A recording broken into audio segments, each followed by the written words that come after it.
Hello, everyone. This is Michael for week 11. Yes, week 11. Here we go.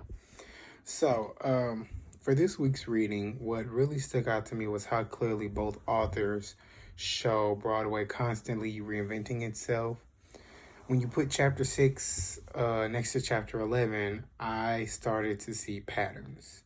And every time the world shifts, every time society asks for new questions or faces new tension, the musical ends up having to redefine what it is. Beginning with chapter 6, Jones paints the 60s as this chaotic and yet necessary turning point. Broadway has been living comfortably in the golden age, but suddenly the world around it is loud, politically divided, experimental, and young.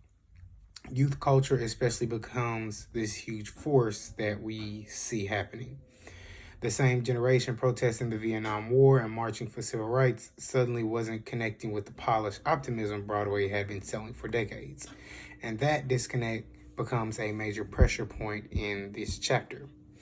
And so Jones, he really emphasizes that musicals began acknowledging real issues for the first time in a sustained way. So, race, politics, war, generational conflict, all those things paint a clean transition. It's messy, it's awkward, it's incomplete, but it's all happening at this time. And so that's why things like Hair stands out so strongly in the chapter.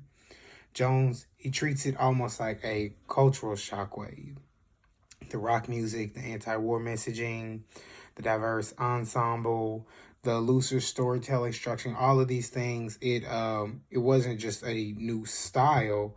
It symbolized Broadway finally realizing that it can't keep relying on the ways of old, the nostalgia. The world was changing and the musicals had to change with it or be left behind.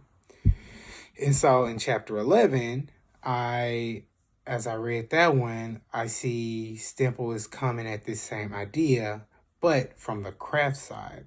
So looking at how musicals were built rather than the cultural moment they were reacting to.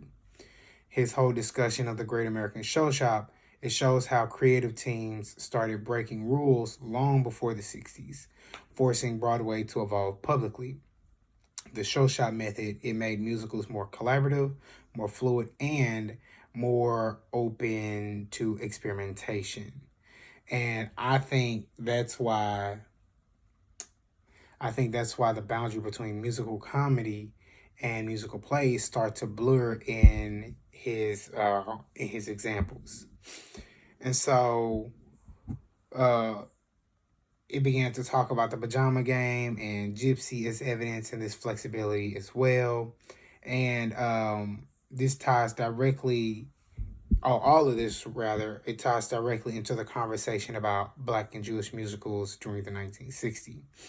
The chapters together show that when society is wrestling with identity, representation, and a place of belonging, the musicals become a place where those questions get staged, whether it be subtly or boldly directly in your face. So for Black musicals, the post 60s period became about pushing past the stereotypes that Broadway had relied on for so long. New stories start to confront racism, segregation, and lived experiences of Black communities instead of just sanitizing them. And for Jewish musicals, uh, things like Fiddle on the Roof become a way to claim cultural identity on stage rather than hide it, which is especially significant in the shadow of the Holocaust and assimilation pressures of America. And so when you look at both of these together, both chapters specifically, they end up telling the same story, yet from different perspectives, different directions. Broadway changes when people demand to be seen. The show shop era, it gave artists permission to experiment. The 60s forced the industry to acknowledge cultural realities it had avoided, whether it's through new creative processes, new musical styles, or new communities asserting their voices. The musicals evolve because the world is evolving. And so that's really just the gist of it. Like in order for the world to evolve, things within it have to change as well. So those are my thoughts on this week's readings.